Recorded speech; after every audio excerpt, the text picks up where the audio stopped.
Beatriz Corredor, la presidenta socialista de Red Eléctrica de España, la compañía encargada de evitar apagones en nuestro país, miente con descaro a los ciudadanos para ocultar la responsabilidad del gobierno de Pedro Sánchez en el apagón histórico del pasado 28 de abril.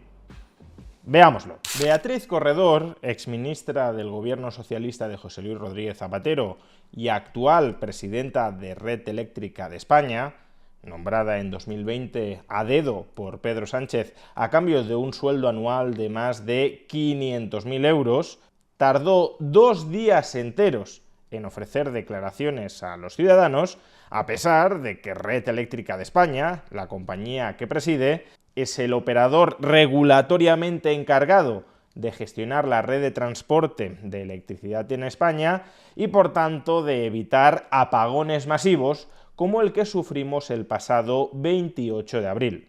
Y sus primeras declaraciones públicas tras el histórico apagón que sufrió la península ibérica fueron, claro está, a la cadena SER, una entrevista amigable con la periodista Àngels Barceló.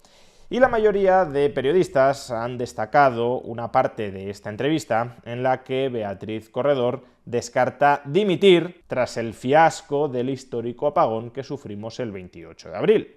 Pero bueno, la verdad, en un país en el que nunca dimite absolutamente nadie, porque todos los políticos o cargos políticos están esperando a que aparezcan nuevos escándalos futuros que hagan olvidar a los ciudadanos los escándalos presentes y a que por tanto se vayan acumulando las peticiones de nuevas dimisiones que releguen al olvido las peticiones de dimisiones propias, pues que Beatriz Corredor, con un sueldo anual de más de $500.000 de euros, no quiera dimitir, me parece algo totalmente previsible y esperable. Por ello, creo que la parte más interesante de la entrevista no es esa. La parte más interesante de la entrevista es cuando Beatriz Corredor intenta recitar el argumentario gubernamental de que el exceso mal planificado de renovables dentro del mix eléctrico español no ha tenido nada que ver con el apagón que sufrimos el pasado lunes. Algo que por motivos obvios el gobierno socialista de España no quiere reconocer, porque sería tanto como reconocer que es corresponsable de ese apagón. Pero que ahí reside la causa última, la responsabilidad última del apagón, no es algo que diga solo yo, como divulgador en mi canal de YouTube, o muchísimos analistas del mercado eléctrico, sino que es algo que reconoce el propio Jordi Sevilla. ¿Y quién es Jordi Sevilla? Pues es también un exministro del gobierno socialista de José Luis Rodríguez Zapatero, que fue nombrado presidente de Red Eléctrica de España también por Pedro Sánchez, antes de Beatriz Corredor. Y es que en estos últimos días Jordi Sevilla ha publicado un artículo en el que esencialmente valida la explicación que ya pudimos ofrecer en este canal. Como decía, Beatriz Corredor, si quiere mantener su puesto, si quiere mantener su sueldo, ha de estar a buenas con el gobierno que la ha nombrado, es decir, con Pedro Sánchez, y por tanto no puede decir en público nada que suponga una insinuación de que el gobierno de Pedro Sánchez es corresponsable del apagón sufrido el pasado lunes. Y por eso, durante esta entrevista concedida por Beatriz Corredor a la cadena SER, se llega al esperpento de terminar negando cosas que la propia compañía que preside Beatriz Corredor dejó por escritas el pasado mes de febrero, porque de lo que se trata ahora, incluso remando en contra de la realidad, es de salvar, repito, cualquier responsabilidad del gobierno de España en la gestación de este apagón a través de una política energética desnortada. Escuchemos primero a Beatriz Corredor exculpar de toda responsabilidad a la mala política energética del gobierno socialista, consistente en añadir energías renovables al mix eléctrico sin tomar las pertinentes cautelas para evitar lo que pasó el pasado lunes. Muchos de los especialistas que estos días están hablando en medios, especialistas de solvencia contrastada, lo atribuyen o señalan a un exceso de producción de energía fotovoltaica. No, la generación renovable en España tiene unos rangos de penetración excepcionales. Mira, yo te pongo un ejemplo. El día 16 de abril de esta misma semana, las renovables cubrieron toda la demanda peninsular. Hemos operado el sistema en condiciones de alta penetración de renovable en los últimos años de forma habitual y, de hecho, no había ninguna circunstancia en el día de lunes distinta a las circunstancias habituales de generación renovable, de interconexión de otros días. Por Es tanto, decir, las renovables no son la causa. descartan que esto fuera la causa. Lo que decimos es que el mix renovable es seguro, que el mix renovable puede participar en todos los sistemas de seguridad del sistema eléctrico del operador del sistema porque está dotado de los servicios para hacerlo y que, por tanto, relacionar el incidente tan grave del lunes con una penetración de renovables no es verdad, no es correcto. Las renovables funcionan de forma estable, tienen ya mecanismos que les permiten operar prácticamente como una tecnología de generación, digamos, convencional. Y no es un problema de cuánta generación entra porque hemos operado el sistema en condiciones mucho más extremas de renovable entrando en el sistema sin ningún problema de seguridad. Aquí hay una doble falacia. La primera y más evidente es que no es verdad que las renovables de carácter fotovoltaico o eólico que están instaladas en España cuenten con sistemas que permitan incrementar la inercia del sistema como otras centrales de generación más tradicionales. ¿Que se podrían adaptar esas renovables para que eso fuera así? Pues sí, con suficiente inversión se podría hacer eso, pero es que no se ha hecho. Por tanto, que potencialmente las renovables pudiesen generar una inercia similar a la de otras fuentes de generación eléctrica tradicionales, no significa que las renovables tal como las tenemos implantadas en España lo hagan. Y la segunda falacia está vinculada con el concepto de fragilidad. Beatriz Corredor dice, en el pasado la red eléctrica de España ha funcionado con una penetración renovable similar a la del pasado 28 de abril cuando se produjo el apagón.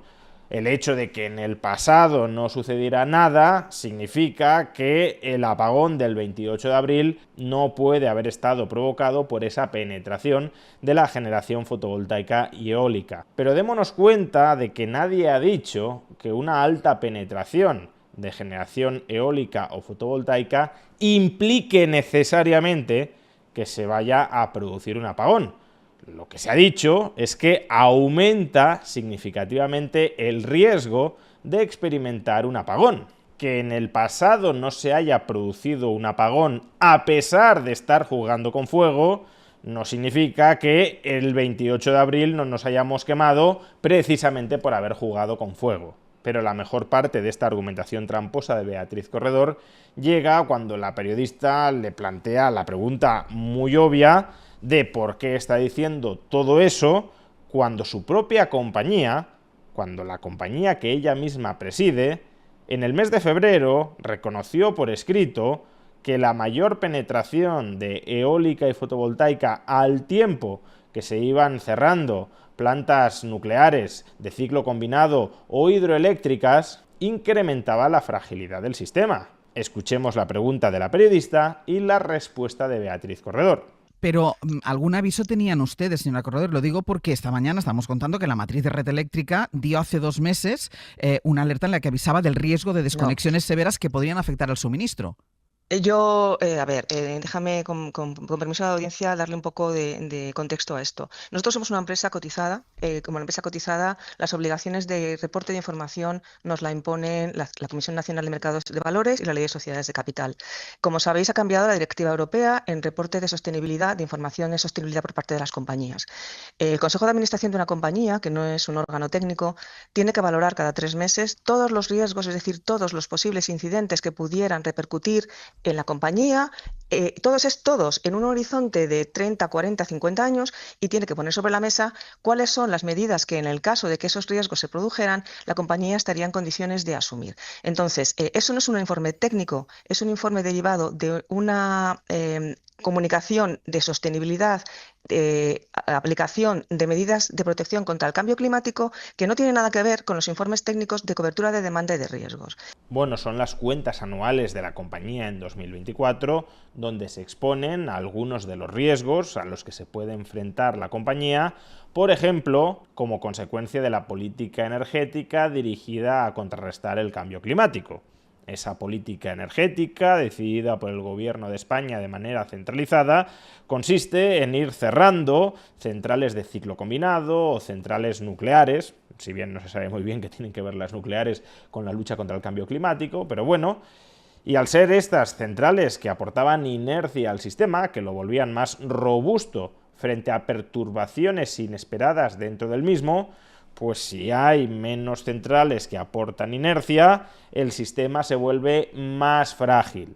Y eso es simplemente lo que constataba Red Eléctrica de España, más bien su matriz, Redella, hace apenas 2 meses. ¿Cómo puede ahora Beatriz Corredor estar negando lo que está escrito en las cuentas anuales de la compañía y que fueron publicadas hace apenas 2 meses? Lo vuelvo a leer para que no haya nadie desubicado por las mendaces declaraciones de la presidenta de Red Eléctrica de España, la socialista Beatriz Corredor. Riesgos. Número 2. Desconexiones de generación por elevada penetración de renovables.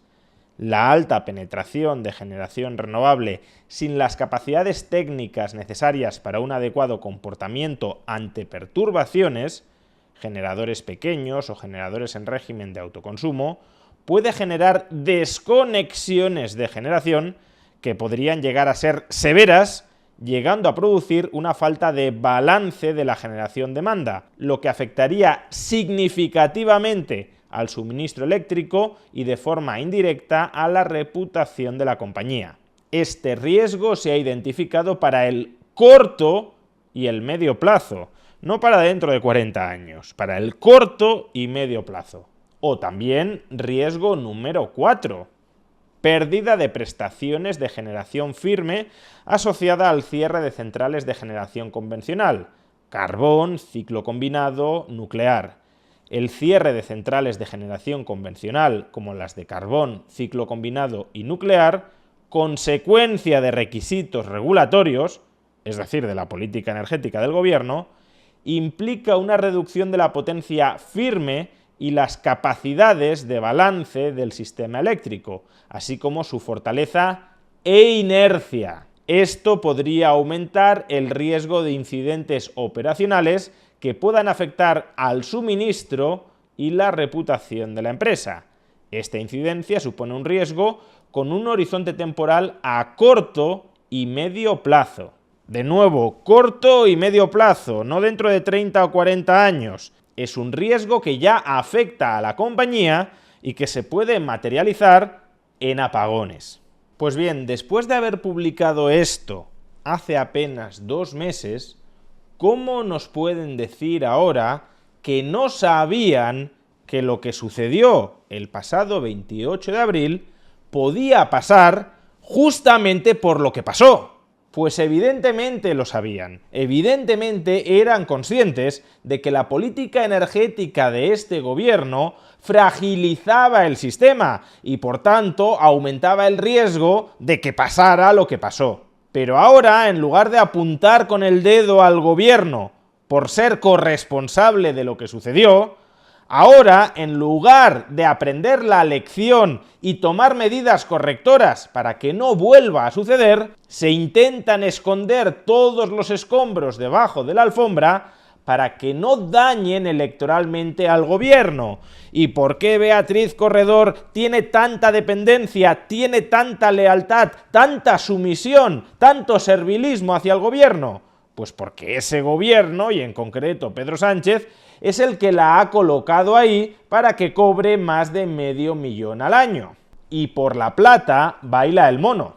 Luego Pedro Sánchez nos dirá que Red Eléctrica de España es un operador privado, pero obviamente Red Eléctrica de España es un operador controlado por el gobierno, cuyo presidente o presidenta ha sido nombrado, escogido a dedo por el gobierno entre los militantes socialistas con carnet en la boca y que ahora está mintiendo con descaro sobre las causas de lo acaecido el pasado lunes 28 de abril para ocultar las vergüenzas de la política energética del gobierno al que le debe el sueldo.